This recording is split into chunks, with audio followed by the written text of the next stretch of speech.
Bishop, Bishop Cook. Bishop Cook, you're on. God bless. God bless. Uh, it's good for us to be here. It's good to be alive. Thank God as well as it is. Somebody asked me yesterday, say, how do you feel? I said, I feel great. Anytime I'm on top of the soil and the soil is not on top of me, it's a great day. And so that's what we have to look at. Just want to share just a few words with you just for a few moments. And I just want to deal, I'm not going to read all that, but I want you to know what I want to deal with. It's Exodus chapter 1 and verses 8 through 32. And I just want to use for a little thought.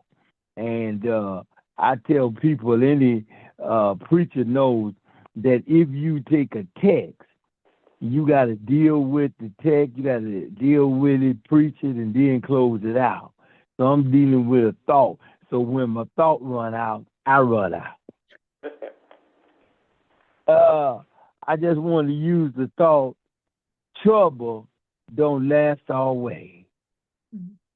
Trouble don't last always. Right. It seems that as though many of us are going through tough times. When it seems as though there's no way out of a situation, and it seems like that everything is closing in on you. Just want you to know, and you can rest assured that God is just a whisper of a prayer away. Let's take a look at trouble. The word trouble is often looked upon as a dark color. Troubles and trials are two of a kind. Webster's dictionary defines trouble as a condition of distress, anxiety, or danger. We as Christians are well aware that we face trouble and trials in our day-to-day living. In James, it says, consider it pure joy whenever you face trials of many kinds, because you know that the testing of our faith develops perseverance. Our trials of life build character, endurance, and patience. I can't help but, my mind cannot help but ponder the hardships as that the Israelites suffered under the rule of Pharaoh. That brings me to my first and almost only point. One is, he may not come when you want him, but he's always on time. Just take a look at biblical history. The Israelites were slaves under the rule of an Egyptian Pharaoh. He had them under strict suffering and pain for hundreds of years. Now, there is a question by some theologians that say the children of Israel were in Egypt 430 years, but they were only in bondage 230 out of the 430 years. Their bondage became evident because of the Pharaoh being ignorant of the contributions that Joseph made. For they said there was arose a Pharaoh that knew not Joseph. Or they just did not care because of his own arrogance. People of this world, whether if you are a Christian or not, we often find ourselves in situations just like that of the Israelites. First of all, a new king that did not know Joseph takes over, and we the people suffer because of his power. Now, who could this new king be? For us, a new king may be a supervisor or company owner who holds authority over us and mistreats us or jeopardizes our jobs and our benefits.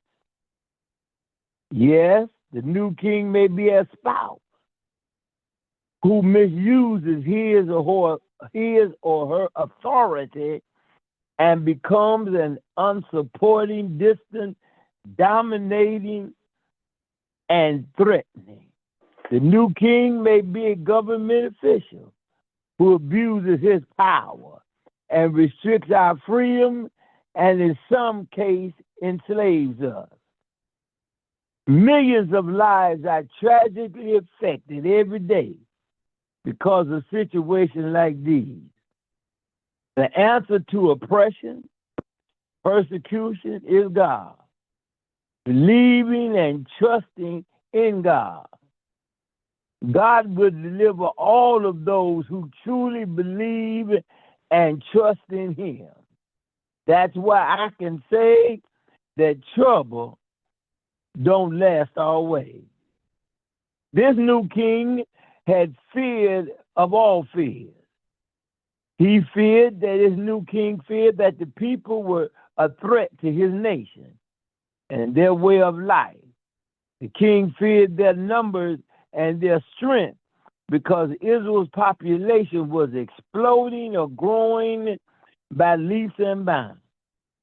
They were becoming a mighty force of people just by their sheer numbers.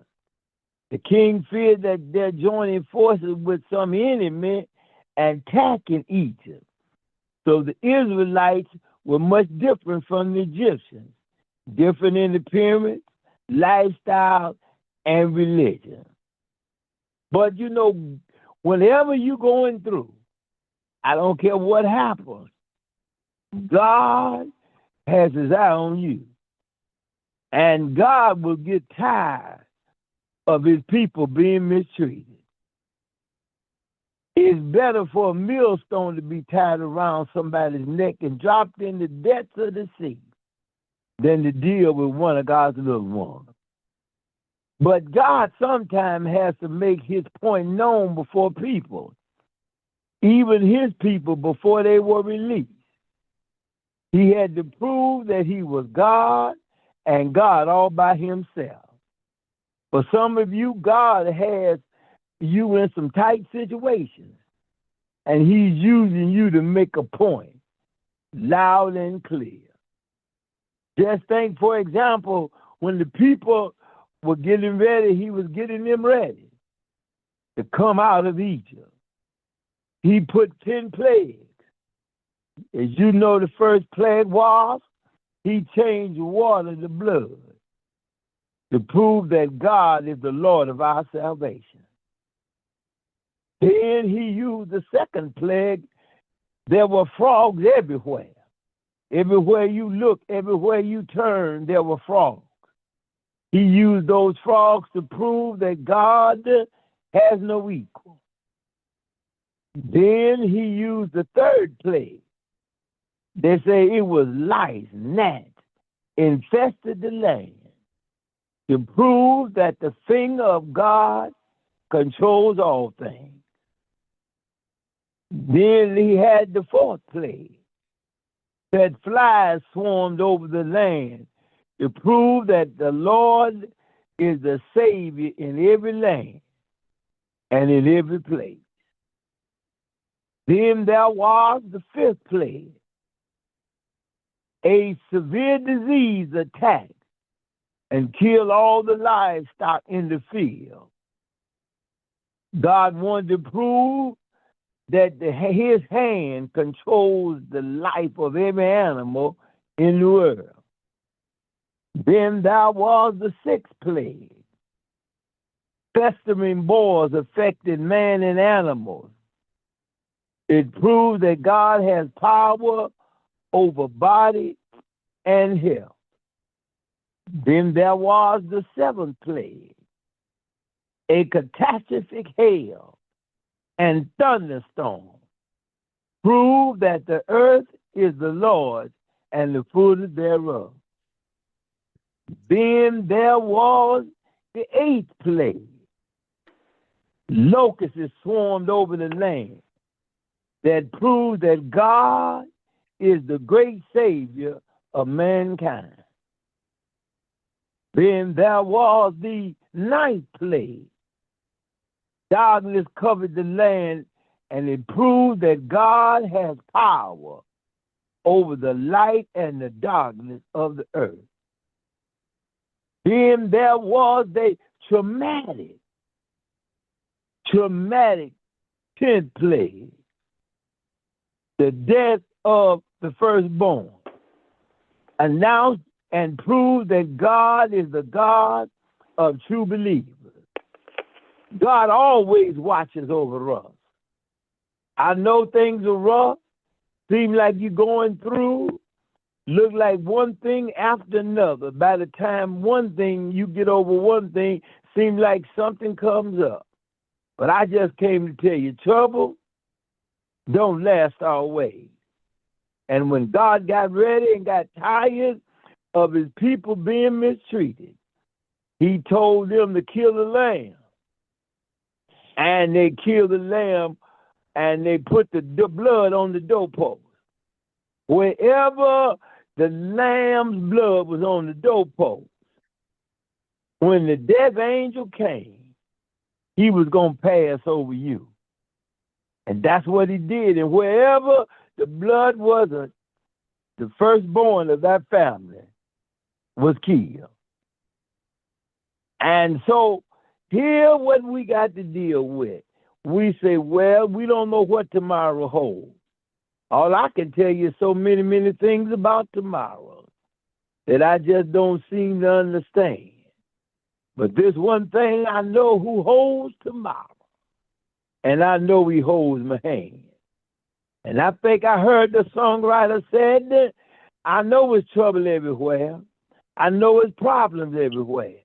Look like I can't see my way, but I heard him say, he walks with me, talks with me, and tells me that I'm his own.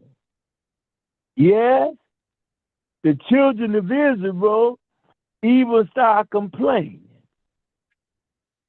They got to the Red Sea and say, how are we going to get across? Say, we would have been better if we had stayed in Egypt. And to hear the man of God said, Lord, what are we going to do? The folks is complaining. He said, wait a minute, what do you have in your hand? And he said, only thing I got is the rod. He said, stretch it out. Can you imagine the God that we serve, how all-knowing and all-powerful? I could just imagine in my mind, I went to the aquarium one day, and I saw all the fish. I could look at them behind the glass encasement.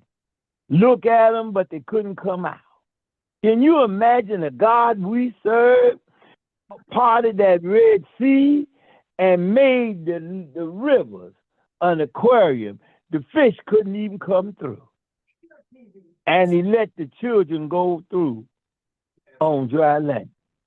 Now, I'm also told that during that time of year, that they were the sea only had about 3 feet of water. And after the children of God got through on the other side, he let the waters come back. And what a mighty God we serve. If in fact it was true that during that time it was only 3 feet of water, what a mighty God we serve that can drown a whole army in 3 feet of water. What a mighty God. I just came to tell you, don't want to bore you with lengthy preliminary. But I just came to tell you, trouble don't last always. Don't worry about what's going on, what it looks like. And I remember, things are not always what they seem. Now, all of us, many of you that's listening to me now, you all upset, wondering who going to be the next president. You want Kamala Harris to get in. Some people want Donald Trump to get in. They said it's a dead heat. They equal in votes. But I came to tell you the greatest vote getter is he that died on Calvary and got up that third day morning And I just want to say that whoever is the president, whether it's Kamala Harris or Donald Trump, God got our back. And I came to tell you, trouble don't last always. Whatever you're going through, however dark it may look, David said, the Lord is my shepherd, and I shall not want. Songwriter picked it up and said, the Lord is my shepherd. The Lord is my guide. And whatever I need, he will supply. Just want to tell all of us on this line, no matter how dark it looks, how rough it looks, trouble don't last always. Is my conclusion. If you don't believe it, ask Peter. Peter, they were going across on the other side and looked and saw something on the water. And Peter said, Lord, if it's you, bid me to come to you. And remember, as long as Peter's eyes was on Jesus, he was walking on water. He didn't start sinking until he took his eyes off Jesus. That's all I want you to know this morning. Trouble don't last always, as long as you keep your eye on Jesus. I know I've had some rough times. I've had to the point that I couldn't walk for the last 7 months. I had a tremendous infection in my right foot, my left foot, I'm sorry. And they were talking when the doctor first debrided my foot. He told my wife, I may have to take that foot. My wife said, ain't no such thing. The God I serve is able to do anything but fail. And here it is, over 7 months later, my foot is still on. Even where I had a big hole in my foot, it's covered up and new skin has grown. I couldn't walk, but now I can get up, stand on my foot, and the doctor told my therapist, get him up and let him start walking. Just want to tell you, trouble don't last always. People of God, put your hand in God's hand. Hold on to God. Whatever you're going through, however dark it looks, just want to tell you, trouble don't last always. God bless you. May heaven smile upon you. Put your hand in God's hand, because trouble don't last always. God bless you this morning.